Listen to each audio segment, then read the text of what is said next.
बोंजोर was regarded state times. आप सोच रहे होंगे कि ये मैं क्या बोल रही हूँ, ये कौन सी भाषा आज मैं आपके सामने लेकर आई हूँ। तो आपको बता दूं कि आप में से बहुत सारे लोग ये जानते होंगे कि ये फ्रेंच लैंग्वेज है। तो अब आपके मन में सवाल ये होगा कि आखिर मैं आज फ्रेंच क्यों बोल रही हूँ। तो इसका एक कारण है, क्योंकि आज स्टेट टाइम्स के विशेष कार्यक्रम नॉलेज जोन में हमारे साथ फ्रेंच टीचर हैं। ये वो इंसान हैं जिन्होंने जम्मू में फ्रेंच को इंट्रोड्यूस किया था। तो इनसे बात करते हैं। सबसे पहले सर, बहुत बहुत स्वागत है आपका स्टेट टाइम्स के इस विशेष कार्यक्रम नॉलेज जोन में। शुरुआत ही यहाँ से करना चाहूंगी कि जम्मू में रहकर फ्रेंच को जम्मू में लाने का आइडिया कैसे आया, क्योंकि जहां तक मेरी जानकारी है लगभग 22 साल से आप यहाँ पर फ्रेंच लोगों को सिखा रहे हैं। Yes, it's true. स्टार्टिंग से मैं जर्नी बता रहा हूँ कि कब स्टार्ट हुआ था जी। 6 से जहाँ फिर 7 क्लास की बात होगी। मेरे अंकल थे, कनाडा में रहते थे कि मुझे उस टाइम पता नहीं था कि कनाडा की ऑफिशियल लैंग्वेज फ्रेंच भी है। तो उनको कुछ वर्ड्स आते थे लाइक बोंजूर, खोमा सावा। जब आते थे जम्मू में, उन्होंने 4 इयर्स 5 इयर्स में कभी एक बार चक्कर लगाना जम्मू में, तो बहुत कुछ काफ़ी लगा होता ना, काफ़ी अट्रैक्शन इन वर्ड्स की तरफ। तो मुझे लगा कि सीखना है, लैंग्वेज को सीखना है। टाइम चलता रहा तो जम्मू में था नहीं कोई सिखाने वाला। 12th के बाद धीरे धीरे कोर्सेज जो मैंने स्टार्ट करा, अपनी जर्नी स्टार्ट की थी, वो स्टार्ट करी थी सिम्बियोसिस पुणे में। वहाँ पे इंस्टीट्यूट सिविल नाम से, symbiosis institute of foreign and Indian languages. वहाँ से जर्नी स्टार्ट करा। उसके बाद धीरे धीरे कि और इसको पॉलिश करना है, फिर मैंने अपना जो एडवांस डिप्लोमा था वो करा मैंने पंजाब यूनिवर्सिटी से, चंडीगढ़ से। देन फिर मेरी मास्टर्स रहा वो गुरु नानक देव यूनिवर्सिटी अमृतसर से। और उसके बाद आपने जम्मू में इसको इंट्रोड्यूस किया। कितना मुश्किल रहा स्टार्ट में, क्योंकि लोगों को फ्रेंच के बारे में नहीं मालूम था। जैसे आपने कहा कि आपको 5th 6th से इंटरेस्ट आया और उसके बाद आपने 12th के बाद जो है इसको करना शुरू किया। तो यहाँ पर कैसे लोगों को कन्विंस किया, कैसे इंट्रोड्यूस किया, क्या कुछ मुश्किलें उस समय आपने फेस की? जब लैंग्वेज कोई भी रहे, जैसे मैं फ्रेंच की बात करूँ, कोई भी लैंग्वेज हो, लैंग्वेज क्या रहता है, जस्ट मीडियम टू कम्युनिकेट। बिल्कुल। स्टार्टिंग में तो काफ़ी डिफिकल्टी फेस करना पड़ा मुझे। जैसे जम्मू में इवन आई एम डोगरा, लोगों को रहता है डोगरी, तो मुझे लग रहा है कि हाँ आपको अपना जो मातृभाषा वो तो आनी चाहिए। उस टाइम लोगों को वही था कि अरे क्यों सिखाना फ्रेंच, क्यों लोग बच्चों को सिखाना अपना। और फ्रेंच कम से कम 29 कंट्रीज में बोला जाता है। जो स्टार्टिंग में लोग क्रिटिसाइज करते थे वही अप्रिशिएट करते हैं। बहुत से बच्चों को जो जम्मू के हैं वहाँ जाके जॉब भी मिला कि 29 कंट्रीज, जैसे कनाडा हो गया, हमारा स्विट्जरलैंड हो गया, बेल्जियम हो गया, अलजीरिया, काफ़ी कंट्री, मोर देन 29 कंट्रीज। तो वहाँ पे अगर आपको PR लेना है तो वहाँ पे मैंडेटरी आपको फ्रेंच आना चाहिए। तो वो लोग अभी अप्रिशिएट भी करते हैं। और जम्मू में कम से कम 17-18 स्कूल्स हैं जहाँ पे फ्रेंच इनकॉर्पोरेट करा हुआ है। और आप देख सकते हो उनको एक तरह का एम्प्लॉयमेंट मिला हुआ, वहाँ पे जॉब कर रहे हैं। कुछ इंस्टीट्यूट भी हैं वो भी फ्रेंच सिखा रहे हैं वहाँ पे। और मैक्सिमम स्कूल्स में जितने भी हैं मेरे स्टूडेंट्स हैं, मेरे स्टूडेंट्स के मैक्सिमम क्या पूरे जम्मू में कह सकता हूँ। तो अच्छा है लोगों के लिए भी। और जिनको अच्छा, एक कल्चरल बैरियर का सामना आपको ज़रूर करना पड़ा होगा, क्योंकि बिल्कुल डिफरेंट है। तो किस तरीके से उसको ओवरकम किया? तो लैंग्वेज हमारा मेन था, लैंग्वेज को प्रमोट करना जम्मू में। और हमने स्टार्ट में धीरे धीरे क्या किया, जम्मू के लोगों को भी अपने साथ लिया। धीरे धीरे इवेंट एक्टिविटीज़ भी करवाते रहे। उसमें हमने क्या डाला, कल्चरल भी डाल दिया थोड़ा। अच्छा। जैसे हमने पर्सनालिटीज़ को फेलिसिटेट करना स्टार्ट कर दिया, जम्मू के एंटरप्रेन्योर को फेलिसिटेट करना स्टार्ट कर दिया। तो फ्रेंच के साथ साथ वो भी अच्छा काम होता रहा। हम सोसाइटी को भी सर्व करते रहे। तो वही था, डिफिकल्टी थी स्टार्टिंग में। अभी जो पास्ट में था, अभी जो प्रेजेंट देखा जाए, प्रेजेंट में समहाउ अच्छा भी। अभी वो चीज़ डिफिकल्टी इतना फेस नहीं करना पड़ रहा है। देखिए, अब तो आपने स्ट्रगल करके एक नाम बनाया है और आपको जम्मू में सब लोग जानते हैं, और the man behind French in Jammu आपको कहा जाता है। लेकिन मैं बहुत बिगिनिंग की बात जानना चाहूँगी कि जब आपने स्टार्ट किया, जब आपने सोचा, पहले तो आपका खुद का इंटरेस्ट था कि आपने इसको सीखा, उसके बाद आपने ये सोचा कि इसको इंट्रोड्यूस करवाया जाए जम्मू में, तो इन द वेरी बिगिनिंग कैसे स्टार्ट किया? मतलब स्टूडेंट्स को कन्वे किया, किसी स्कूल में गए, कोई वर्कशॉप की, किस तरह से जो फर्स्ट आपका एक्सपीरियंस रहा हो? देखो, स्टार्टिंग में हमने क्या किया, धीरे तो खुद भी अप्रोच करा हमने। जैसे हमने एक क्लब बना दिया था धीरे, फ्रेंच क्लब जम्मू नाम से। अच्छा। स्कूल्स में कुछ जाके विजिट किया, प्रिंसिपल से मिले, स्कूल के चेयरपर्सन से मिला, पूरा प्रपोजल बनाया, प्रपोजल दिया। और स्टार्टिंग में कुछ स्कूल भी थे वो कहते थे कि हमने क्यों कर रहे हैं, क्यों फ्रेंच को स्टार्ट करना, बेनिफिट्स क्या है लैंग्वेज के। फिर उनको बताना पड़ा कि क्या बेनिफिट्स हैं फ्रेंच सीखने के। और जो कुछ स्कूलों ने इनकॉर्पोरेट भी कर लिया और बहुत से स्कूल थे जिन्होंने इनकॉर्पोरेट नहीं किया। फिर धीरे धीरे जिन्होंने इनकॉर्पोरेट नहीं किया था उन्होंने भी धीरे धीरे इस चीज़ को वहाँ पे स्कूल में इनकॉर्पोरेट कर लिया।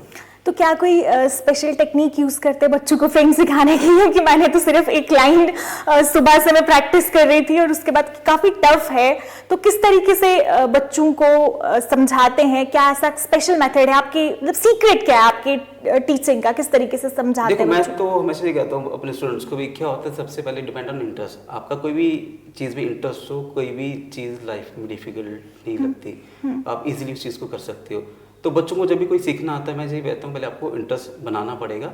धीरे धीरे 2-3 दिन इस चीज़ को देखो, अगर आपको लग रहा है प्रैक्टिस करो, प्रैक्टिस करना पड़ेगा। धीरे धीरे आपकी जो भी चीज़ें डिफिकल्टीज हैं वो धीरे धीरे सब कम होती जाएंगी। ठीक है, आगे और आपसे बात करेंगे, लेकिन इससे पहले मैं चाहूंगी कि आप हमारे दर्शकों के लिए एक लाइन फ्रेंच में कहें। French is a romantic language, तो I think I am going to start with the French. इस quote is a very famous quote by saint Augusta.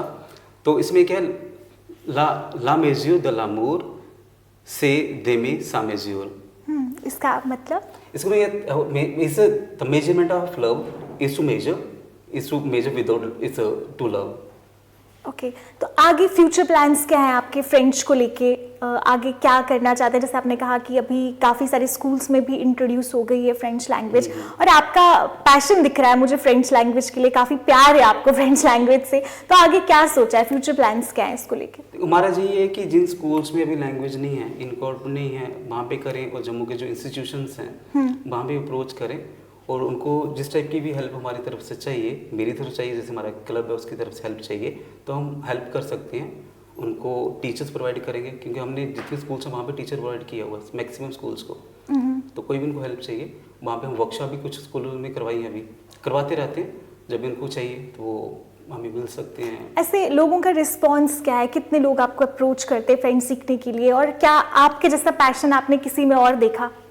नहीं है, काफ़ी बच्चे हैं। जैसे अभी टीचर्स की बात कर रहा हूँ, हाँ। कुछ ऐसे टीचर्स भी हैं जिन्होंने कहा था कि इट्स वेरी डिफिकल्ट वन, और धीरे धीरे जब उनको बोला नहीं डिफिकल्ट नहीं है, आपको बस इंटरेस्ट बना के रखना है, प्रैक्टिस करना है, और वो एंजॉय कर रहे हैं। तो आप भी इसको काफी एंजॉय करते हैं। इनके बारे में एक खास बात यहाँ पर बताना चाहूंगी कि ये ऐसे शख्स हैं, इनको पढ़ाई में बहुत ज्यादा इंटरेस्ट है, और इनके पास लगभग 5 डिग्रीज, 5 मास्टर डिग्रीज हैं। तो इतना कैसे पढ़ लेते हैं और इतने परफेक्ट कैसे हैं इस सब में? भी बात आता है कि इंटरेस्ट की, कोई भी चीज आपका इंटरेस्ट हो, सीखने का मन हो, तो बस फ्रेंच में इंटरेस्ट था, और उसके साथ साथ बाकी मुझे लिखने का काफी शौक है। लिखने का काफी, जैसे बता दिया किस किस में आपने पोस्ट ग्रेजुएशन की? मैंने मास्टर्स मेरी इंग्लिश में भी है, जर्नलिज्म में भी है। अच्छा। और मैंने एमबीए तो मेरे बहाना था लैंग्वेज कोर्स करने के लिए। मैं पुणे में गया था, तो घर वालों का था नहीं इतना बैकग्राउंड फ्रेंच का, वो कहते हैं फ्रेंच क्यों सीखना है। मेरे फादर खुद संस्कृत के स्कॉलर हैं, तो वही चीज़ उनको भी रहता है, फ्रेंच क्यों सीखना, घर में था नहीं उस टाइप का बैकग्राउंड। अच्छा। तो भी कहते हैं नहीं, आपको क्या चीज़ है कि अपना जो फील्ड है, जैसे मैंने बीसी करा हुआ था, वो कहते हैं कि एमबीए करना है, और मैंने 1 साल वेस्ट किया।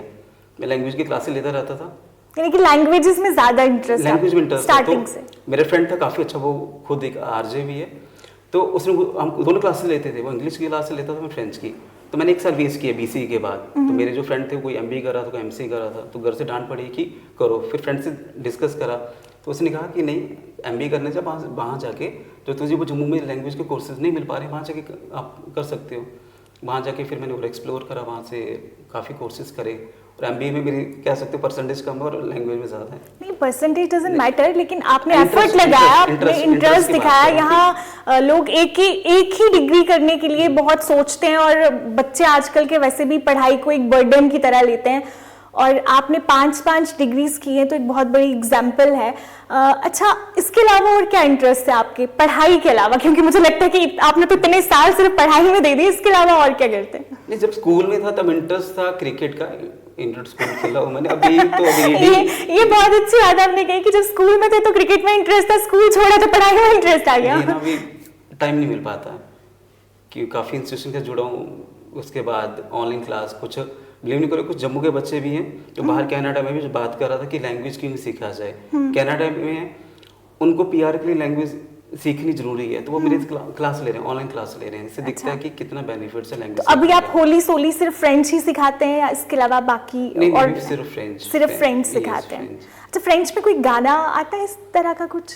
इस सिंगर तो नहीं हूँ, मगर थोड़ा सा मैं चाहूंगी, एक line. very famous song was Throw Me. Is actually I'm not singer. I don't know. कोई बात नहीं, कोई बात नहीं. You can ask me any chord or anything, so can tell the chord. Okay, fine. If you're comfortable with code, then go for it. Is it like if you want to say life is beautiful, we say c'est la vie. C'est la vie, c'est la vie. C'est la vie. C'est la vie. C'est la vie. चलिए, बहुत बहुत शुक्रिया हमसे बातचीत करने के लिए और अपनी महत्वपूर्ण जर्नी हमारे दर्शकों के साथ शेयर करने के लिए. Thanks for inviting me. तो आई होप कि आपको इनकी लाइफ की जर्नी से काफ़ी कुछ सीखने को मिलेगा और हमारा जो नॉलेज जोन कार्यक्रम है इसका मकसद ही यही है कि हम अलग अलग एजुकेशनिस्ट से आपको मिलवाएं, उनकी जर्नी के बारे में आपको बताएं और कुछ ऐसी बातें उनकी लाइफ की आपके समक्ष रखें जिससे आपको जरूर कुछ सीखने को मिले.